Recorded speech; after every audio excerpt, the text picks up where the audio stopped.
অর্থাৎ আমাদের ক্লাইমেট কিন্তু আবহাওয়া যেটাই বলি, ক্লাইমেট বলি, আবহাওয়া বলি, এগুলো কিন্তু চেঞ্জ হয়ে যাচ্ছে। ভালো আছেন সবাই? ভালো আছেন? আচ্ছা আচ্ছা আচ্ছা। কিন্তু গরম বোধহয় বেশ পড়েছে, তাই না? গরমে তো সবারই কষ্ট হচ্ছে। আমরা যখন ছোট ছিলাম, আমার পরিষ্কার মনে আছে, গরম নিয়ে মানে স্কুলে যখন পড়তাম, স্কুলে বলতেও ক্লাস 3, 4, 5-এ যখন পড়তাম, খুব সম্ভবত এত আমরা গরম নিয়ে কমপ্লেন করতাম না, এত গরম পড়তো না। আবার একইভাবে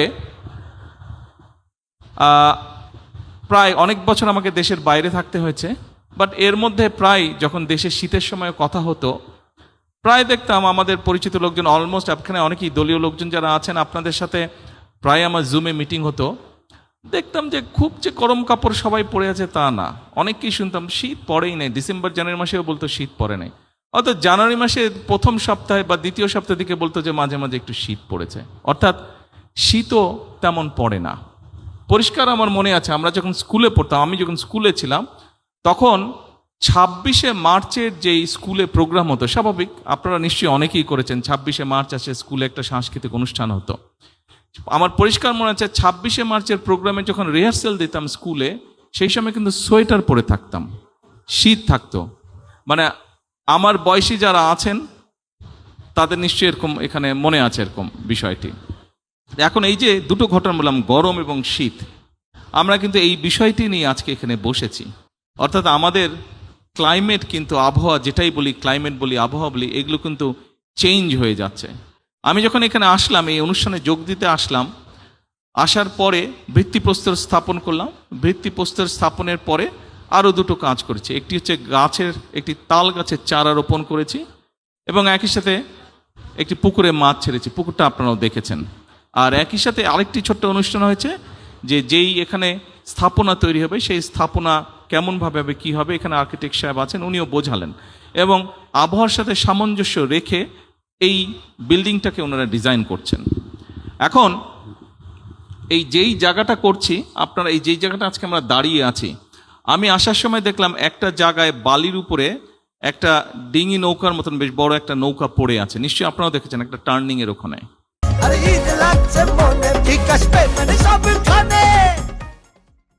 আচ্ছা, ওটা দেখে আমার ধারণা হলো, আমি ধারণা করতে পারি, এবং এলাকাটাকে ধারণা হলো খুব সম্ভবত 20-25 বছর আগে এখানে মাটি ছিল না, এখানে পানি ছিল। এই জায়গায়, এই যে এখানে আমাদের গাজীপুরের মেয়র সাহেব এখানে, উনিও মাথা নাড়ছেন যে এখানে পানি ছিল। মনে হয় ছোটবেলায় ওনারা এখানে সাঁতার টাতার কেটেছেন, এই যে রনিও বলছে এখানে নদী ছিল এখানে। তার মানে আপনারা চিন্তা করুন, আজকে আমরা যেখানে দাঁড়িয়েছি সেখানে পানি ছিল। এইখানে এর আশেপাশে যে যেগুলো মাটি ছিল, নিশ্চয়ই অনেক গাছপালা ছিল। আজকে নিশ্চয়ই অনেক গাছপালা নেই, স্বাভাবিক। অনেক বাড়িঘর হয়েছে, যেই জায়গাগুলোতে মাটিও ছিল, বাড়িঘর করতে হলে গাছপালা কাটতেই হবে। আমরা এখানে একটা ভিডিও দেখলাম, এই ভিডিওতে খুব সম্ভব একটা ছোট্ট সিন দেখিয়েছে, যেটা বোধহয় খুব সম্ভব কক্সবাজারের রোহিঙ্গারা যেখানে থাকে, খুব সম্ভব সেই জায়গাটা দেখিয়েছে ভিডিওতে। আমার দেখে যতটুকু, আমি যাইনি, বাট দেখে যতটুকু মনে হলো অন্য ছবি দেখে, রোহিঙ্গারা যেখানে আছে প্রায় 10 লক্ষেরও বেশি রোহিঙ্গা আছে ওখানে, 1.3 মিলিয়নের মতন, মানে প্রায় 13 লক্ষের কাছাকাছি রোহিঙ্গা আছে এত বড় এরিয়াতে। যতটুকু আমার মনে আছে, আমি লাস্ট গিয়েছিলাম খুব সম্ভব কক্সবাজার টেকনাফের দিকে আমি গিয়েছিলাম 2005-06 দিকে গিয়েছিলাম। তার আগে যখন গিয়েছিলাম তখন আমি দেখছিলাম যেই জায়গাগুলো গাছে ভরা ছিল, সেই জায়গাগুলো স্বাভাবিকভাবে রোহিঙ্গাদের বাসস্থান তৈরি করা হয়েছে, অর্থাৎ হাজার হাজার গাছ কেটে ফেলা হয়েছে।